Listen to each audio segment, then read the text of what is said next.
خوش آمدید۔ آج ہم ایک غیر معمولی اور سچ پوچھیں تو بہت دلچسپ موضوع کا جائزہ لے رہے ہیں۔ جی بالکل۔ یہ قرآن پاک کی سورۃ الجن سے متعلق ہے۔ ہمارے سامنے سورۃ الجن کی ابتدائی 28 آیات ہیں۔ اور ان میں ذکر ہے جنات کے گروہ کا۔ ہاں، یعنی وہ غیر مرئی مخلوق جو آگ سے پیدا کی گئی ہے۔ ان آیات میں بتایا گیا ہے کہ کیسے انہوں نے قرآن سنا اور پھر ان میں کیا تبدیلیاں آئیں۔ یہ واقعی ایک منفرد زاویہ ہے۔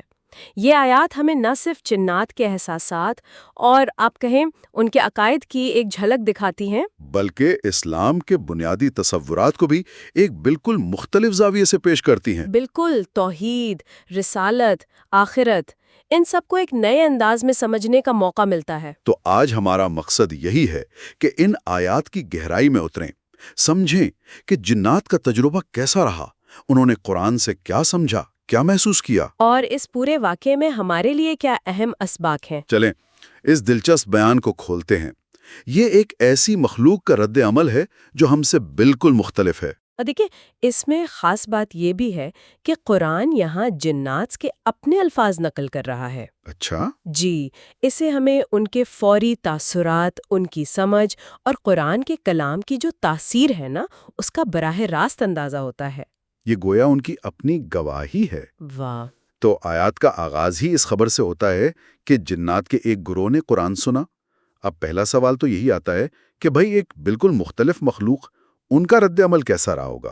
آیات کیا بتاتی ہیں؟ دیکھیں، ان کا پہلا رد عمل شدید حیرت اور اعتراف کا تھا۔ انہوں نے فوراً کہا، اِنَّا سَمِعْنَا قُرْآنًا عَجَبًا، ہم نے ایک عجیب مطلب نہایت شاندار اور تعجب انگیز قرآن سنا ہے۔ عجبا جی ہاں، یعنی کچھ غیر معمولی، حیران کن۔ جی ہاں، یہ لفظ یہاں گہری حیرت اور اس کلام کے بالکل منفرد ہونے کو ظاہر کرتا ہے۔ لیکن صرف حیرت ہی نہیں تھی، انہوں نے فوراً اس کی سمت کو بھی پہچان لیا۔ کہا کہ یہ کلام یہدی الی الرشد، یعنی سیدھی راہ، سمجھ بوجھ اور بھلائی کی طرف لے جاتا ہے۔ بالکل، اور یہاں بات واقعی آپ کہیں غیر معمولی ہو جاتی ہے۔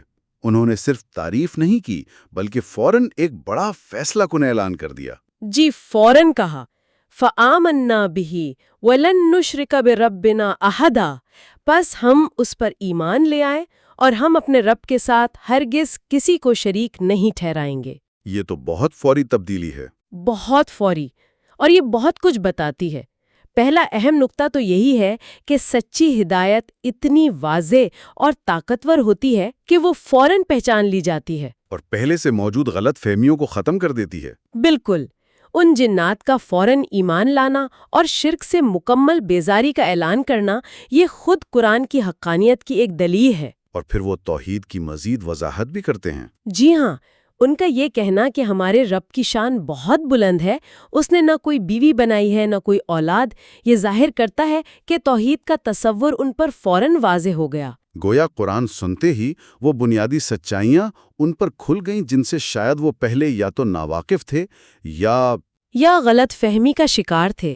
بالکل، اور وہ اس بات کو مانتے بھی ہیں۔ وہ کہتے ہیں کہ ہمارا نادان اللہ کے بارے میں حد سے گزری ہوئی باتیں کہتا تھا۔ اچھا، یہ اشارہ ہے ان غلط عقائد کی طرف جو شاید ان میں پہلے سے رائج تھے۔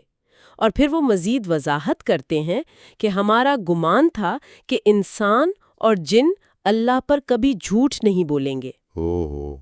تو مطلب وہ ان غلط باتوں کو بھی سچ سمجھتے رہے تھے؟ جی، ایسا لگتا ہے، شاید اس لیے کہ وہ باتیں ان کے بڑوں سے چلی آ رہی تھیں یا معاشرے میں عام تھیں۔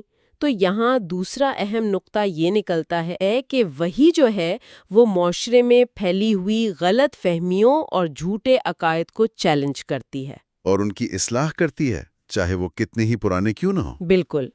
اچھا، اب ذرا آگے بڑھتے ہیں۔ آیات میں انسانوں اور جنات کے ماضی کے کچھ تعلقات کا بھی ذکر ملتا ہے۔ ایک آیت کہتی ہے کہ انسانوں میں سے کچھ مرد جنات میں سے کچھ مردوں کی پناہ مانگا کرتے تھے۔ جی، تو اس کا پھر ہوا کیا؟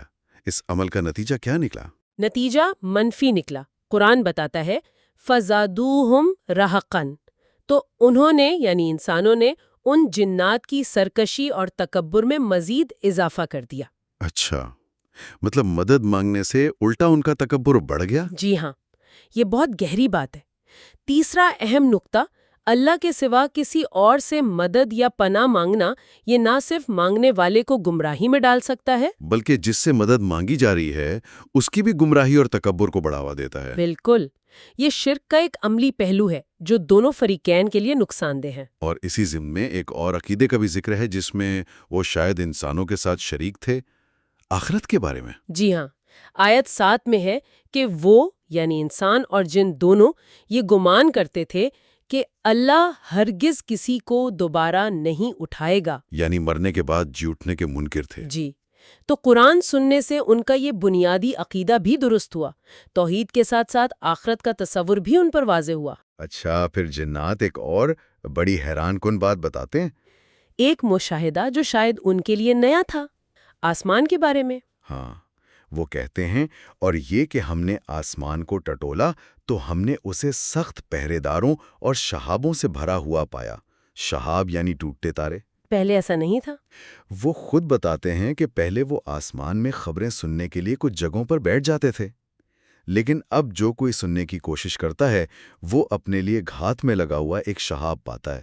تو کیا یہ سمجھا جائے کہ یہ تبدیلیاں قرآن کے نزول کے وقت ہوئیں، جیسے کوئی آسمانی سیکیورٹی بڑھا دی گئی ہو؟ مفسرین کی عمومی رائے یہی ہے۔ لگتا ہے کہ وحی کی حفاظت کے لیے عالم بالا کی نگرانی سخت کر دی گئی تاکہ غیب کی خبریں محفوظ رہیں اور شیاطین انہیں چرا کر غلط استعمال نہ کر سکیں۔ یہ تو بڑی بات ہے۔ جی، اور یہ چوتھا اہم لگتا ہے۔ الہی پیغام کی حفاظت اتنی اہم ہے کہ اس کے لیے کائناتی سطح پر انتظامات کیے جا سکتے ہیں جو مخلوقات کے معمولات کو بھی بدل دیں۔ اور شاید یہ واقعہ جنات کو ان کی اپنی حیثیت اور محدودیت کا بھی احساس دلاتا ہے۔ یقیناً، اور وہ اس محدودیت کا برملا اعتراف بھی کرتے نظر آتے ہیں۔ کیسے؟ وہ کہتے ہیں، اور یہ کہ ہم نہیں جانتے کہ آیا زمین والوں کے ساتھ کسی برائی کا ارادہ کیا گیا ہے یا ان کے رب نے ان کے لیے بھلائی کا ارادہ فرمایا ہے۔ یعنی اب وہ غیب کی باتیں جاننے کا دعویٰ نہیں کر سکتے۔ بالکل، اور وہ یہ بھی تسلیم کرتے ہیں، اور یہ کہ ہم نے سمجھ لیا کہ ہم زمین میں اللہ کو ہرگز عاجز نہیں کر سکتے اور نہ بھاگ کر اسے عاجز کر سکتے ہیں۔ اللہ اکبر۔ یہ اللہ کی لامحدود قدرت اور علم کا اعتراف ہے، اور یہاں سے 5واں نقطہ نکلتا ہے۔ حقیقی سمجھ کا آغاز اپنی محدودیت اور اللہ کی عظمت کے اعتراف سے ہوتا ہے۔ یہ تو ان کے عقائد اور مشاہدات کی بات ہوئی۔ کیا جنات کی اپنی دنیا میں بھی فرق ہے؟ مطلب کیا وہ سب ایک جیسے ہیں؟ نہیں، بالکل نہیں۔ وہ خود اس کی وضاحت کرتے ہیں۔ آیت 11 میں کہتے ہیں، اور یہ کہ ہم میں سے کچھ صالح یعنی نیکوکار ہیں اور کچھ اس کے برعکس ہیں، ہم مختلف طریقوں یعنی فرقوں پر بٹے ہوئے ہیں۔ مختلف طریقوں پر؟ جی، اور پھر آگے آیت 14 میں مزید واضح کرتے ہیں، اور یہ کہ ہم میں سے کچھ مسلمان فرمانبردار ہیں اور کچھ ظالم یعنی حق سے منحرف ہیں۔ یعنی بالکل انسانوں کی طرح ان میں بھی اچھے اور برے، ہدایت پانے والے اور گمراہ لوگ موجود ہیں۔ جی ہاں، اور انجام بھی اعمال اور انتخاب پر منحصر ہے۔ جو ہدایت قبول کرتے ہیں ان کے بارے میں فرمایا، فمن اسلم فاولئک تحروا رشدا، پس جو فرما بردار ہو گئے تو انہوں نے بھلائی کی راہ تلاش کر لی۔ اور جو انکار کرتے ہیں ان کے بارے میں فرمایا، وَأَمَّا الْقَاسِطُونَ فَكَانُوا لِجَهَنَّمَ حَطَبًا، اور رہے وہ جو ظالم ہیں تو وہ جہنم کا ایندھن بنے۔ تو انتخاب کی آزادی اور اس کے نتیجے کا اصول جنات پر بھی لاگو ہوتا ہے۔ بالکل۔ اچھا، ایمان لانے والوں کے لیے ایک اطمینان کی بات بھی کہی گئی ہے نا آیت 13 میں؟ جی بالکل، وہ کہتے ہیں کہ جب انہوں نے ہدایت یعنی قرآن سنا تو ایمان لے آئے، اور فَمَن يُؤْمِن بِرَبِّهِ فَلَا يَخَافُ بَخْسًا وَلَا رَهَقًا، بس جو کوئی اپنے رب پر ایمان لاتا ہے اسے نہ کسی حق تلفی یعنی کمی کا خوف ہوگا اور نہ کسی ظلم و زیادتی کا۔ یہ ایمان کا ایک فوری اور بڑا اہم نتیجہ ہے، اندرونی سکون اور تحفظ کا احساس۔ یقیناً۔ اچھا، جنات کے اس بیان کے ساتھ ساتھ ان آیات میں کچھ ایسے اصول بھی بیان ہوئے ہیں جو عمومی نوعیت کے لگتے ہیں، شاید انسانوں اور جنات دونوں کے لیے۔ جی ہے، بالکل۔ مثال کے طور پر راستے پر قائم رہنے کے نتیجے کا ذکر ہے۔ ہاں، آیت 16 اور 17۔ جی، وہاں ایک اہم اصول بیان ہوا ہے، اور یہ کہ اگر وہ راہ راست پر ثابت قدم رہتے تو ہمیں ضرور وافر پانی پلاتے، یعنی فراخ رزق دیتے۔ لیکن پھر آگے فرمایا کہ یہ آزمائش ہے۔ بالکل، تاکہ ہم اس میں انہیں آزمائیں۔ یہاں خوشحالی اور رزق کو آزمائش قرار دیا گیا ہے۔ یہ چھٹا اہم نقطہ ہے۔ نعمتیں بذات خود مقصد نہیں بلکہ امتحان ہے کہ مخلوق شکر گزار بنتی ہے یا غفلت اور سرکشی میں پڑ جاتی ہے۔ اور اگر اس آزمائش میں ناکام رہیں، مطلب اللہ کی یاد سے منہ موڑ لیں تو آیت 17 کا اگلا حصہ واضح کرتا ہے، اور جو شخص اپنے رب کے ذکر سے منہ پھیرے گا وہ اسے سخت چڑھتے ہوئے عذاب میں داخل کرے گا۔ یہ اصول سب کے لیے ہے۔ توحید کی بات چل رہی تھی، اور اسی سے جڑا ایک اور بہت واضح اصول مساجد کے متعلق بھی آیا ہے نا؟ یقیناً، آیت 18 میں وَأَنَّ الْمَسَاجِدَ لِلَّهِ فَلَا تَدْعُوا مَعَ اللَّهِ أَحَدًا، اور یہ کہ مسجدیں صرف اللہ ہی کے لیے ہیں، پس اللہ کے ساتھ کسی اور کو نہ پکارو۔ بالکل واضح پیغام۔ عبادت گاہیں خالص اللہ کی عبادت کے لیے ہیں۔ جی، وہاں کسی قسم کا شرک نہیں ہونا چاہیے۔ سورت میں آگے نبی اکرم صلی اللہ علیہ وسلم کا بھی ذکر آتا ہے۔ جب اللہ کا بندہ یعنی محمد صلی اللہ علیہ وسلم اللہ کی عبادت اور دعوت کے لیے کھڑا ہوا تو جنات کا رد عمل کیسا تھا؟ آیت 19 میں کچھ اشارہ ہے؟ جی، آیت 19 کہتی ہے، اور یہ کہ جب اللہ کا بندہ اسے پکارنے کھڑا ہوا تو قریب تھا کہ وہ اس پر ہجوم کر کے ٹوٹ پڑے۔ عربی میں ہے لبدن۔ ہجوم کر کے ٹوٹ پڑے مطلب؟ اس کی مختلف تشریحات ہیں، لیکن عمومی مفہوم یہی لیا جاتا ہے کہ جنات قرآن سننے یا نبی صلی اللہ علیہ وسلم کو دیکھنے کے لیے اتنے شوق، حیرت اور کثرت سے جمع ہو گئے کہ گویا ایک دوسرے پر گرے پڑ رہے تھے۔ اچھا، اتنے متاثر ہوئے وہ؟ جی۔ تو اس صورتحال میں نبی اکرم صلی اللہ علیہ وسلم کو کیا ہدایت دی گئی؟ انہیں کیا اعلان کرنے کا حکم ہوا؟ انہیں بہت واضح طور پر اپنی حیثیت اور اپنا پیغام بیان کرنے کا حکم ہوا۔ پہلا اعلان، قُلْ إِنَّمَا أَدْعُو رَبِّي وَلَا أُشْرِكُ بِهِ أَحَدًا، کہہ دیجئے میں تو صرف اپنے رب ہی کو پکارتا ہوں اور اس کے ساتھ کسی کو شریک نہیں کرتا۔ یعنی میرا مشن خالص توحید کا قیام ہے۔ بالکل۔ اور دوسرا اعلان اپنی ذاتی حیثیت کے بارے میں۔ وہ کیا تھا؟ وہ یہ تھا، قُلْ إِنِّي لَا أَمْلِكُ لَكُمْ ضَرًّا وَلَا رَشَدًا، کہہ دیجئے بے شک میں تمہارے لیے نہ کسی نقصان کا اختیار رکھتا ہوں اور نہ کسی بھلائی کا۔ اچھا۔ اور یہ کہ اللہ کی پکڑ سے انہیں کوئی پناہ نہیں دے سکتا سوائے اللہ کے۔ ان کا کام صرف اللہ کا پیغام پہنچانا ہے۔ یہ آیت 23 میں بھی واضح ہے۔ تو یہ 7واں اہم نقطہ ہوا، رسول کا کام صرف پیغام پہنچانا ہے۔ نفع و نقصان، ہدایت دینا، پناہ دینا، یہ سب اللہ کے اختیار میں ہے۔ جی ہاں، یہ تصور رسولوں کے بارے میں کسی بھی قسم کے غلو سے بچاتا ہے، اور نافرمانی کے انجام سے بھی خبردار کیا گیا ہے۔ بالکل۔ وَمَن يَعْصِ اللَّهَ وَرَسُولَهُ فَإِنَّ لَهُ نَارَ جَهَنَّمَ خَالِدِينَ فِيهَا أَبَدًا، اور جو اللہ اور اس کے رسول کی نافرمانی کرے گا تو یقیناً اس کے لیے جہنم کی آگ ہے جس میں وہ ہمیشہ ہمیشہ رہیں گے۔ پیغام پہنچنے کے بعد ذمہ داری سننے والے پر ہے۔ جی۔ سورت کے آخر میں علم غیب کا بھی ذکر ہے، یعنی اندیکھی باتوں کا علم۔ یہ کس کے پاس ہے؟ آیات 26 اور 27 بہت واضح ہیں اس بارے میں۔